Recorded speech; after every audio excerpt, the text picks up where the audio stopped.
भाई स्टार्ट।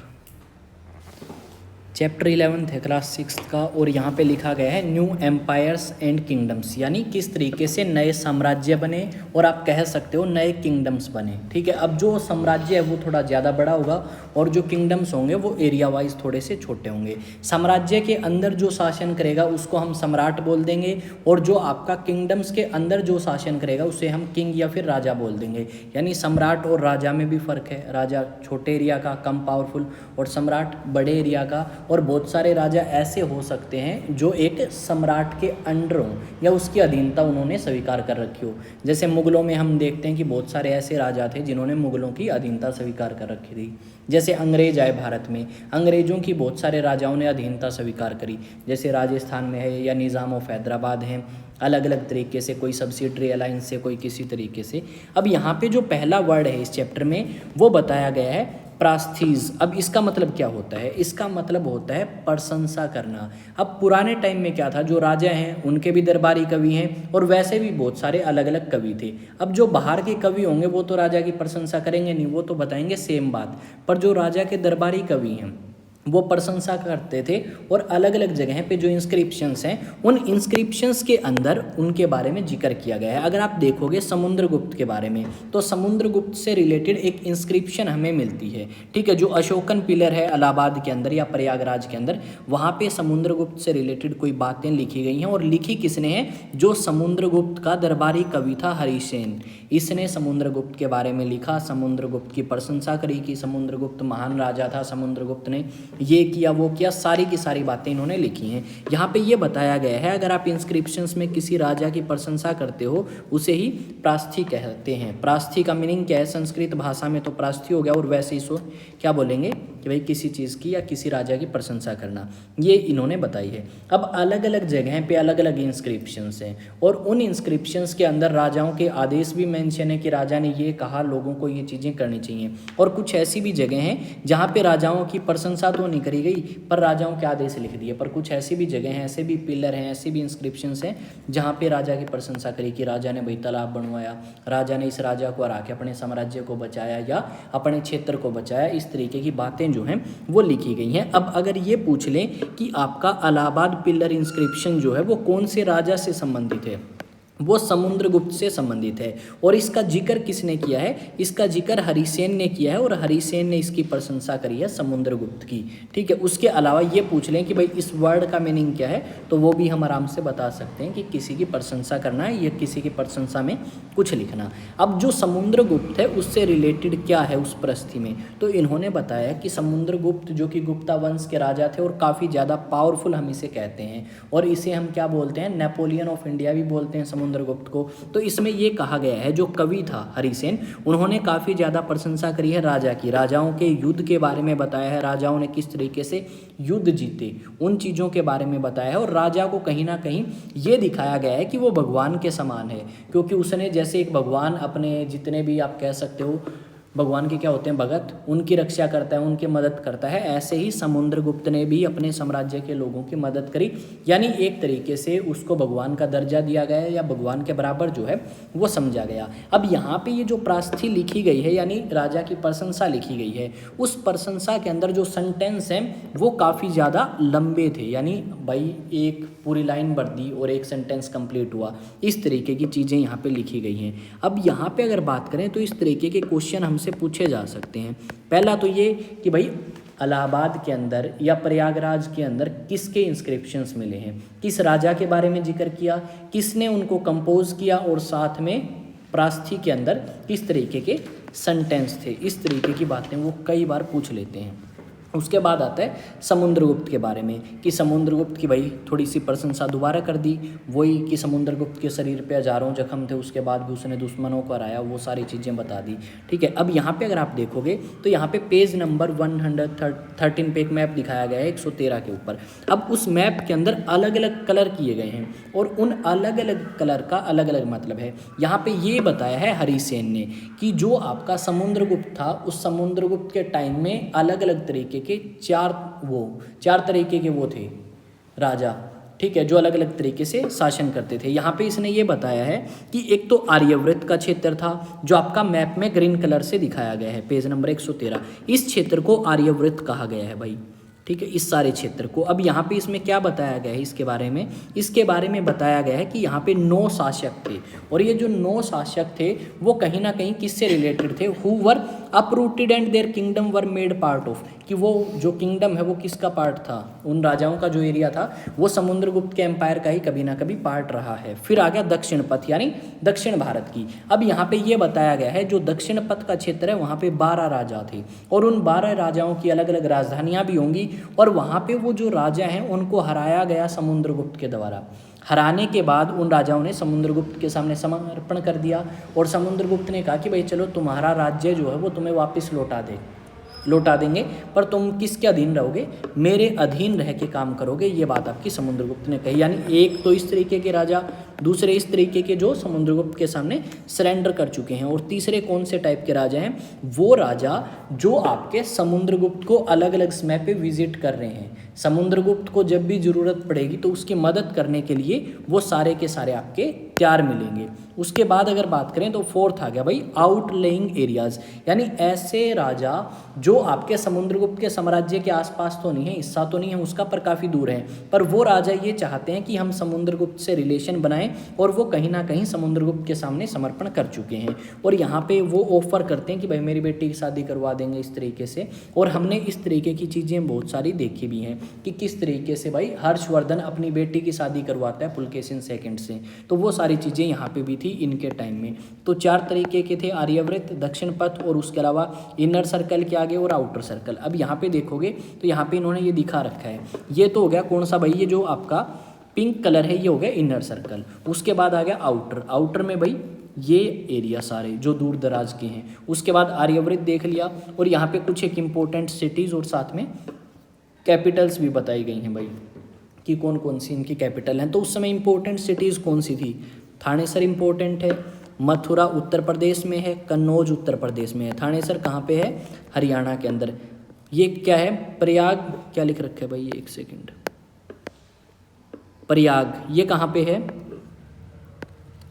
कहाँ पे है भाई ये उत्तर प्रदेश के अंदर। पाटलिपुत्र बिहार के अंदर, नालंदा बिहार के अंदर, उज्जैन महाकाल मध्य प्रदेश के अंदर, वल्लभी गुजरात के अंदर, भरूच गुजरात के अंदर, अजंता महाराष्ट्र के अंदर, अमरावती आंध्र प्रदेश के अंदर, अहोल कर्नाटक के अंदर। उसके अलावा ये क्या आ गया, पल्लव तमिलनाडु, ठीक है, ये सारे किसके अंदर आ गए, तमिलनाडु के अंदर। तो कुछ एक इम्पोर्टेंट सिटीज़ के बारे में हमें पता हो।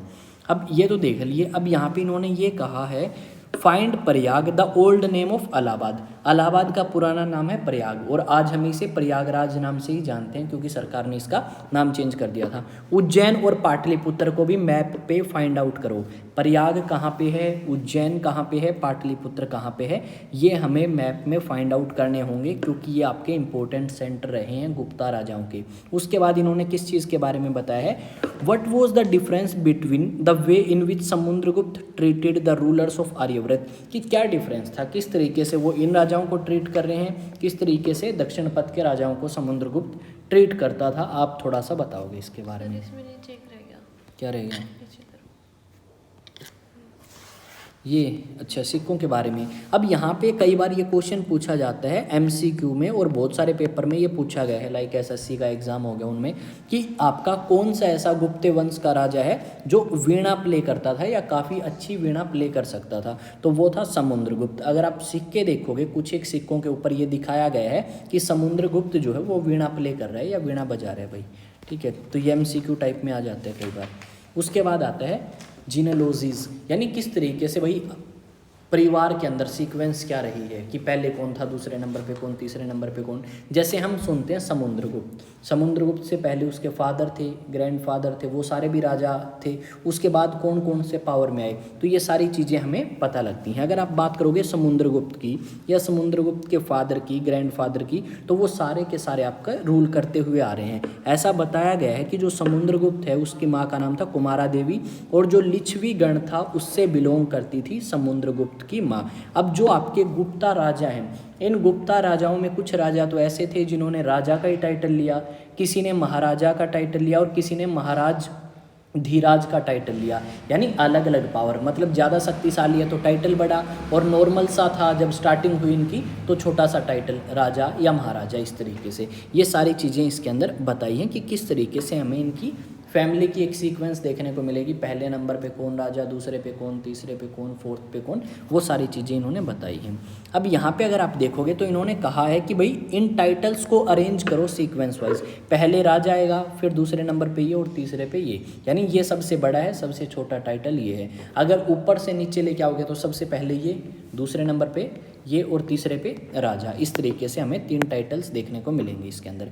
यहाँ पे इस वर्ड का मीनिंग इन्होंने बता दिया आगे। जीनेलॉजीज का मतलब है लिस्ट ऑफ एंचेस्टर्स, यानी आपके पूर्वजों की एक लिस्ट, कि भाई आपसे पहले कौन था, उससे पहले कौन, उससे पहले कौन, ये सारी चीज़ें इन्होंने बताई हैं। अब यहाँ पे ये बताया गया है जैसे समुद्रगुप्त है, इसके बेटे का नाम क्या था, चंद्रगुप्त सेकंड, ठीक है। और इन चीज़ों के बारे में इंस्क्रिप्शंस और कोइंस जो हैं इनसे हमें जानकारी मिलती है। अब बहुत सारे राजा ऐसे भी हैं जिनके बारे में जानकारी मिली कि भाई वो दक्षिण भारत की तरफ गए और उन्होंने अटैक किया, ये जानकारी भी मिलती है कि उसके दरबार में ये कवि था, ये मिनिस्टर था या ये मंत्री था, वो सारी।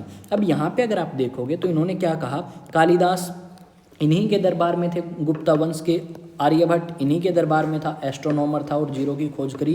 कालिदास ने काफ़ी अच्छी कविता लिखी है, अभिजन शकुंतलम नाम है उसका, आगे बताया भी गया है, ठीक है। अब हर्षवर्धन के बारे में और हर्ष चरित्र के बारे में बताया है। अब हर्षवर्धन की अगर आप बात करें तो मॉडर्न डे हरियाणा का जो थानेसर नाम की जगह है वहाँ से इनकी स्टार्टिंग होती है, पुष्यभूति वंश का हर्षवर्धन था। अब हर्षवर्धन के फादर राजा थे पहले तो प्रभाकर वर्धन, फिर उसकी डेथ हुई तो इसका भाई पावर में आया, ठीक है। उसके बाद इसके भाई को मार दिया बंगाल के राजा ने, उसके बाद हर्षवर्धन पावर में आता है। और हर्षवर्धन ने क्या किया, 606 से लेके 647 तक शासन किया। अब हर्षवर्धन जो है उसने खुद 3 नोवेल लिखे हैं, प्रियदर्शिका, रत्नावली और नागानंद। और हर्षवर्धन के दरबार या हर्षवर्धन के बारे में हमें जानकारी देता है हर्षवर्धन का दरबारी कवि बाण भट्ट, उसने एक किताब लिखी या कह सकते हो बायोग्राफी लिखी हर्षवर्धन की, जिसको हम बोलते हैं हर्षचरित्र। अब क्वेश्चन ये पूछता है कि हर्षवर्धन के दरबारी कवि का नाम क्या था, कौन सी किताब लिखी, ये तो हो गए 1 वर्ड भाई, MCQ टाइप की। और दूसरी बात ये कि ये जो हर्षचरित्र है ये कौन सी भाषा में लिखी गई, अगर डिफ़िकल्ट बनाए, मान लो SSC टाइप में भी ऐसे क्वेश्चंस पूछे जाते हैं कि भाई बताओ हर्षवर्धन की ये जो किताब है हर्षचरित्र ये किसने लिखी और कौन सी भाषा में। उसके अलावा और भी चाइनीज़ यात्री आए थे भाई, फाइयान जैसे, जिन्होंने हर्षवर्धन के बारे में जानकारी दी। कन्नौज के अंदर असेंबली आयोजित करवाया करता हर्षवर्धन, दान दक्षिणा करता था, उनके बारे में जानकारी मिली। यहाँ पे अगर आप देखोगे तो यही चीज़ बताइए कि किस तरीके से हर्षवर्धन जो है अपने भाई की मृत्यु के बाद राजा बनता है। और उसके बाद अगर आप बात करें तो हर्षवर्धन की एक राजधानी तो क्या थी, एक राजधानी थानेसर थी और दूसरी राजधानी क्या थी हर्षवर्धन की, कन्नौज थी। क्योंकि इसकी बहन अकेली रहेगी, क्योंकि इसके बहन के पति को बंगाल के राजा ने मार दिया, तो इसकी बहन ने इन्वाइट किया, तो एक कैपिटल इसकी थानेसर और दूसरी कन्नौज जो है वो बनती है, 2 कैपिटल होगी इसकी। अब बाद में इसने बदला भी लिया, आराम आराम से इसने एक्सपेंड करना स्टार्ट किया, साम्राज्य को बढ़ाना स्टार्ट किया। जब ये नर्मदा नदी को क्रॉस करके दक्षिण भारत की तरफ जा रहा था तो इसका सामना हुआ पुलकेशिन सेकंड से। और पुलकेशिन सेकंड जो कि चोलक्या वंश का राजा था, तो चोलक्या वंश का राजा पुलकेशिन सेकंड हरा देगा किसको, हर्षवर्धन को। और उसके बाद हर्षवर्धन जो है वो अपने एरिया तक ही सीमित रहेगा, यानी उत्तर भारत की तरफ सीमित रहेगा। 3 नोवेल लिखे उसमें इसने बताया है थोड़ा बहुत, और अपने भाई बहन के बारे में। अगर आप हरियाणा बोर्ड की क्लास 6 की देखेंगे NCERT तो उसमें थोड़ी ज़्यादा जानकारी दी है हर्षवर्धन के एडमिनिस्ट्रेशन के बारे में, पॉलिटिकल सिस्टम के बारे में, इकोनॉमिक सिस्टम के बारे में, कि कहाँ से पैसे आते थे हर्षवर्धन के पास, कहाँ पे लगाता था, धर्म के मामले में कैसा था, एजुकेशन के मामले में कैसा था। 200 गांव इसने नालंदा यूनिवर्सिटी को दिए थे ताकि भाई नालंदा यूनिवर्सिटी अपना जो खर्चा है वो निकाल ले। उसके बाद आता है पल्लव चोलक्याज एंड पुलकेशिन प्रस्थि, यानी पुलकेशिन के बारे में जो वो किताब है उसमें मेंशन किया गया है। आ जा भाई नीचे एक बार। अब थोड़ा सा ये एरिया देख लो भाई कौन सा कहाँ पे है, ठीक है। अब इसमें देखेंगे तो इसमें क्या बताया गया है भाई, हर्षवर्धन का एम्पायर कितने एरिया में था। हर्षवर्धन का एम्पायर है भाई ये उत्तर भारत के अंदर, ये हरियाणा के अंदर थानेसर होगी, ये गुर्जर प्रतिहार डायनेस्टी होगी, ये चोलक्या वंश का एरिया यानी चोलक्या डायनेस्टी इतने एरिया में रूल करती थी। और पल्लव यहाँ पे रूल कर रहे थे यानी मॉडर्न डे आंध्र प्रदेश, कुछ एरिया कर्नाटक का और साथ में थोड़ा सा एरिया तमिलनाडु का, इन 3 राज्यों के अंदर फैला हुआ था। ये पूरा कवर कर गया, कर्नाटक का एरिया, महाराष्ट्र का एरिया, कुछ एरिया मध्य प्रदेश का और कुछ गुजरात का कवर कर लिया इन्होंने, और साथ में तेलंगाना का एरिया भी कवर कर लिया। तो इस चीज़ को हम थोड़ा सा याद रख लेंगे। उसके अलावा अगर बात करें, इसमें छोटा करते हैं भाई,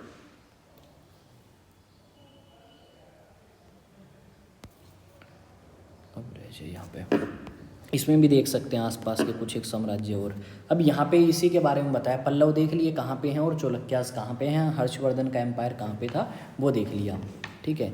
पुलकेशिन सेकंड बताया चोलक्या वंश का राजा है। अब यहाँ पे अगर आप बात करें तो इन्होंने बताया है पल्लव के बारे में कि ये जो पल्लव रूलर्स हैं इनकी राजधानी जो है वो थी कांचीपुरम, और कावेरी डेल्टा और उसके आसपास के क्षेत्र में ये फैले हुए थे। नीचे आ जाते हैं चोलक्याज। अब ये जो चोलक्या हैं ये रायचूर दोआब और इसके आसपास के क्षेत्र में फैले हुए थे।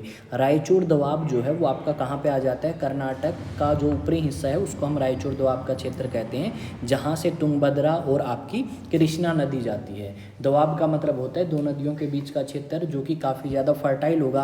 अब इस फर्टाइल क्षेत्र पे हर एक आदमी अधिकार चाहता है, चाहे कोई भी वंश हो, ताकि उन्हें ज़्यादा से ज़्यादा फसल उगे और ज़्यादा से ज़्यादा रिवेन्यू मिले। अब यहाँ पे अगर बात करें तो चोलक्यास की राजधानी ऐहोल थी, और यहाँ पे इन्होंने क्या किया, एक मेन रिलीजियस सेंटर के रूप में इस एरिया को डेवलप किया, ट्रेडिंग सेंटर के रूप में डेवलप किया, ताकि इस एरिया में ज़्यादा से ज़्यादा लोग आएँ, ज़्यादा से ज़्यादा व्यापार हो। अगर व्यापार होगा तो राजा के भी बेनिफिट होगा, राजा को ज़्यादा टैक्स मिलेगा। ये चीज़ इन्होंने यहाँ पे बताई है। यहाँ पे साथ में अगर बात करें तो जो आपका पुलकेशिन सेकंड है जो कि चोलक्या वंश का काफ़ी फेमस राजा है, इसके बारे में हमें रवि कीर्ति नाम का इसका एक दरबारी कवि था, वो हमें जानकारी देता है कि किस तरीके से पुलकेशिन सेकंड ने किसे हराया, हर्षवर्धन को, और किस तरीके से अपने अंकल से अपना साम्राज्य हासिल करेगा, ये बात इसमें बताई है। अब यहाँ पे रवि कीर्ति नाम का जो कवि है, किसका कवि है, पुलकेशिन सेकंड का, उसने बताया कि किस तरीके से इसने पश्चिमी घाट और पूर्वी घाट के ऊपर कब्जा किया और हर्षवर्धन को रोका दक्षिण की तरफ बढ़ने से।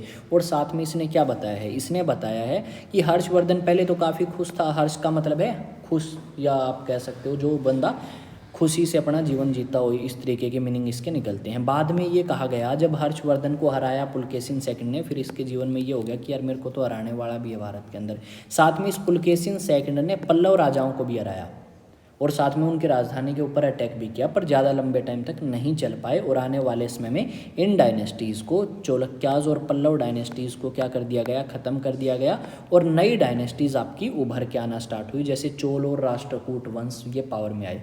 क्योंकि अगर आप आपस में लड़ाई करोगे तो दूसरा बंदा उसका फ़ायदा ज़रूर उठाएगा, और वही चीज़ यहाँ पर हमें देखने को मिली।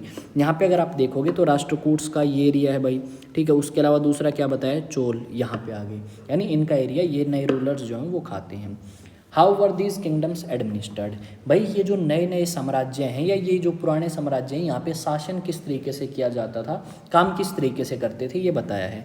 अब यहाँ पे इन्होंने कहा कि सबसे मेन जो टैक्स है वो कहाँ से आएगा, ज़मीन से, और ज़मीन से टैक्स ले लेंगे। बेसिक क्या होगा, जैसे आप क्या करते हैं आज के टाइम में, इंडिया को डिवाइड करते हैं कि भाई इंडिया में 28 क्या होंगी, स्टेट्स होंगी। उसके बाद हम बोलते हैं कि भाई ज़िले भी होंगे नीचे, और उसके नीचे हम बोलेंगे तहसील हैं, और फिर आपके आते हैं गांव। यही सिस्टम है अब, पर पहले क्या था, पहले भी यही था, ठीक है। नाम अलग अलग हो सकते हैं, दक्षिण भारत में क्या पता कुछ और नाम से जानते हो। यही चीज़ यहाँ पे बताई गई है कि जो आपका बेसिक यूनिट है प्रशासन करने की वो गांव है। और यहाँ पे अगर आप देखोगे तो यहाँ पे हमें ये देखने को मिलेगा कि उस समय कुछ पद ऐसे थे जो आपके पीढ़ी दर पीढ़ी शिफ्ट होते थे। यानी मान लो मेरे को न्यायाधीश बना दिया तो मेरे बाद मेरा बेटा, उसके बाद उसका बेटा, इस तरीके की चीज़ें जो हैं वो चलती थी। यहाँ पर ये बताया गया है कि ये जो हरिसेन था आपका, ये हरिसेन के फादर पहले इनके दरबार में काम करते थे। उसका फादर गया तो बारी किसकी आ गई,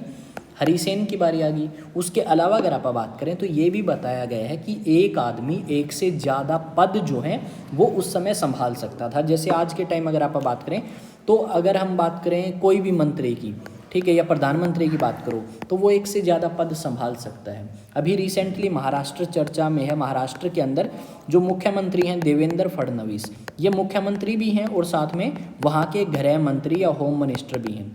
तो ऐसे ही एक आदमी एक से ज़्यादा पद पहले भी संभाल सकता था और आज भी संभाल सकता है। ये चीज़ यहाँ पे बताई है, हेल्ड मैनी ऑफिसेज।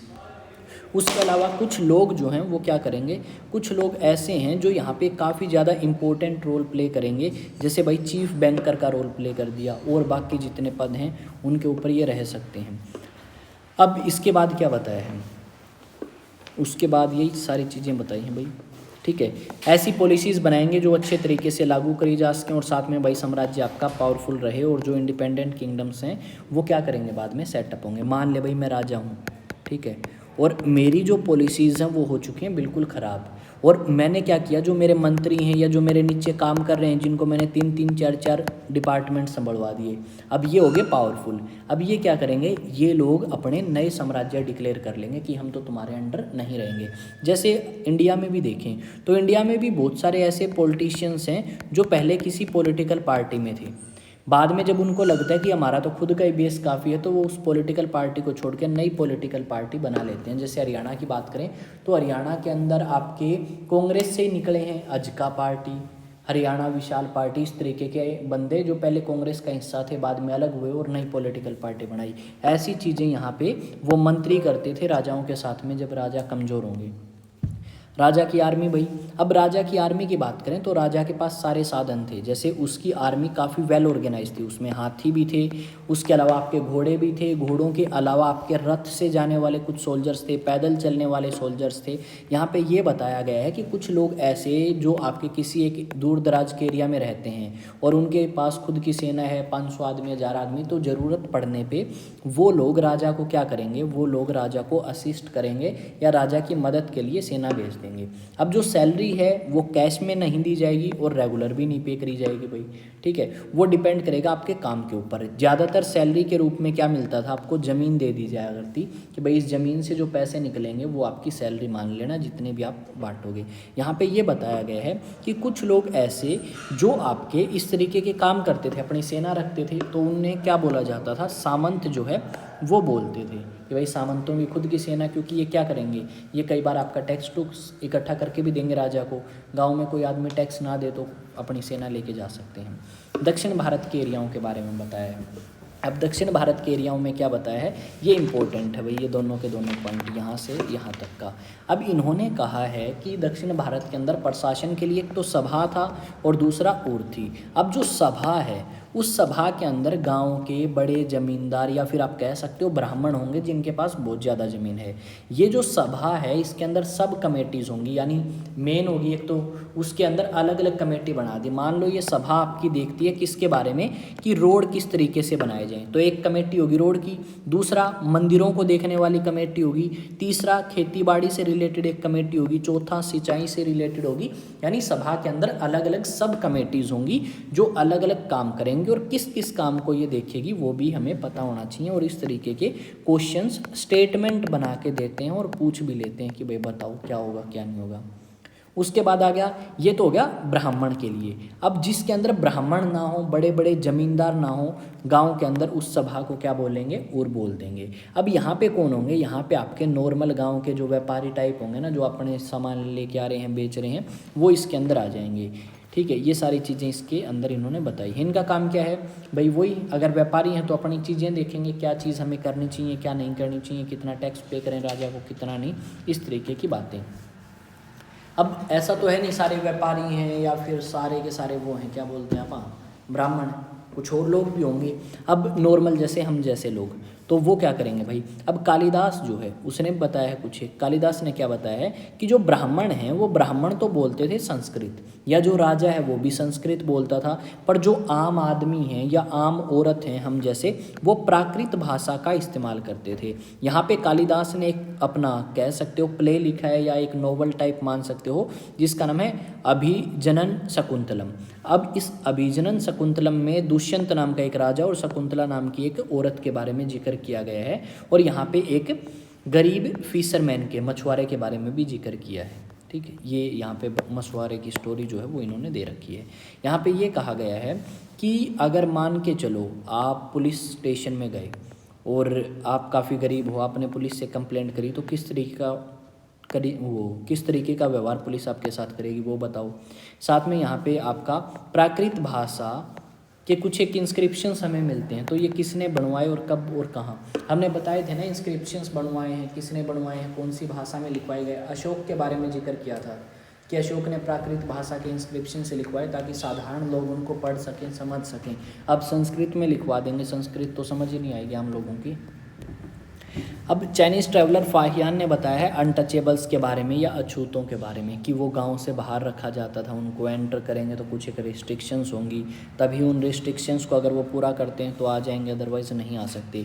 राजा की आर्मी की बात करें तो राजा अगर युद्ध करने जाता है तो अपनी पूरी की पूरी सेना लेके जाएगा। सेना में जितनी भी ज़रूरत की चीज़ें हैं, चाहे उसके अंदर मटके की बात करें, खाना पकाने के लिए लकड़ी, उसके अलावा जानवर, ठीक है, म्यूजिशियंस ताकि भाई वो नगाड़ा पीट सकें अगर आगे कहीं आप युद्ध स्टार्ट करते हो, तो मतलब बहुत सारे लोग राजा की सेना में जाएंगे। अब जब ये किसी गांव से निकल रही है राजा की सेना, तो वो गांव के लोग राजा को भाई चंदा टाइप देंगे या राजा की मदद करेंगे या सेना को अलग अलग चीज़ें देंगे खाने के लिए।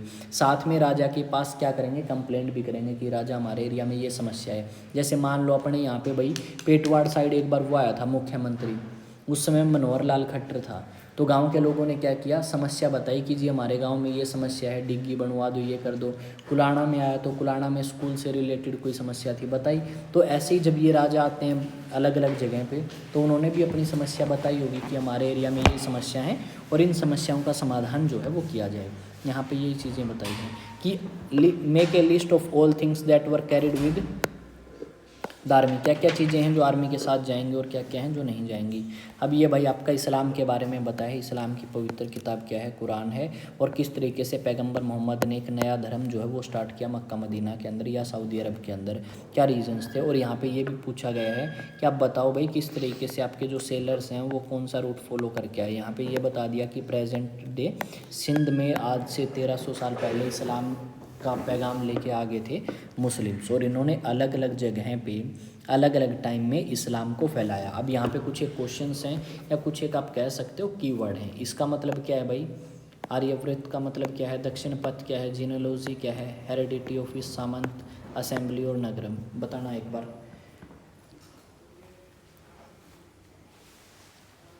बता।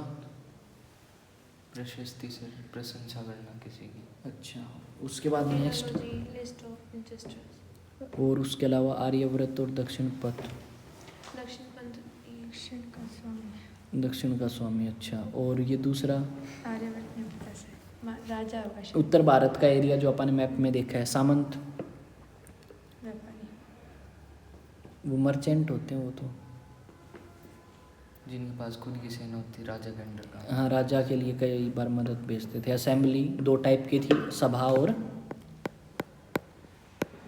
और दूसरी कौन सी थी भाई, और थी। और उसके अलावा नगरम,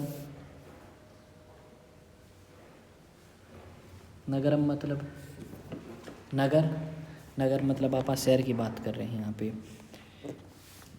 अब इसमें मैंने इस चैप्टर में तो नहीं दी गई ये सारी चीज़ें, पर मैंने बताया था कि हर्ष ने 3 क्या लिखे हैं भाई, नॉवेल्स लिखे हैं, प्रियदर्शिका, रत्नावली और नागानंद। उसके अलावा भाई what changes do you find in the army at this time, क्या क्या बदलाव इस समय आर्मी के अंदर आए, क्या क्या फाइंड आउट आपने किए।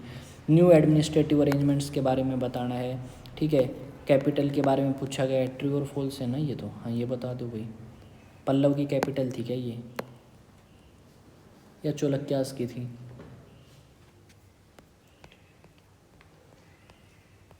पल्लव की थी या चोलक्यास की थी, आ जाएगा भाई, जल्दी बता दो।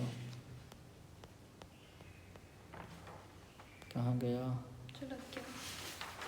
चोलक्यास की है, यहाँ पे है इस पॉइंट पे। कहाँ गया, ये रहा, कैपिटल ऑफ चोलक्यास है, ठीक है। और उसके बाद नेक्स्ट आ गया आर्यवृत के जो सम्राट थे वो समुद्रगुप्त के सामने क्या पेश करते थे। उसके अलावा 12 रूलर्स थे क्या दक्षिण पथ में, अपन ने बात करी थी कि 9 थे आर्यवृत में और 12 कहाँ थे, दक्षिण पथ के अंदर थे। यहाँ पे इन्होंने सारी दे रखी हैं, ठीक है। कहाँ गया भाई, ये रहा। दक्षिण पथ में कितने रूलर्स हैं, 12 रूलर्स हैं, यानी ये पॉइंट जो है ये हमारे लिए इम्पोर्टेंट है। और ये क्या कर चुके हैं, सरेंडर कर चुके हैं समुद्रगुप्त के सामने, पर समुद्रगुप्त ने अलाउ कर दिया कि भाई हाँ तुम यहाँ पे शासन करो। आर्यवृत्त में हमने बात करी कितने रूलर्स हैं भाई, 9 रूलर्स हैं आर्यवृत्त के अंदर, ठीक है। उसके अलावा अगर बात करें आउटलाइंग एरियाज़ क्या हैं, डॉटर ऑफर कर रहे हैं और ये अपने क्या कर रहे हैं, ट्रिब्यूट ऑफर कर रहे हैं राजा को, ठीक है। इनर सर्कल के जो रूलर्स हैं जैसे असम हो गया, कोस्टल बंगाल हो गया, नेपाल हो गया, इस तरीके के जो एरिया हैं उनके बारे में बात करी गई है। उसके बाद आ गया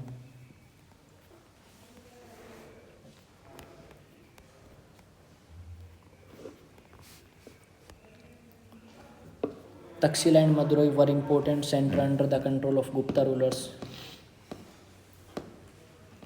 सही है या गलत है? तक्षशिला और मदुरई की तो बात नहीं करी अपन ने, कल करी थी शायद, आज तो नहीं करी, ठीक है। ये हम देख ही चुके हैं। Local assemblies function for several centuries in south India, सही बात है ये भी। 3 बताओ किताबों के नाम, चेंजेस डू यू थिंक, ठीक है।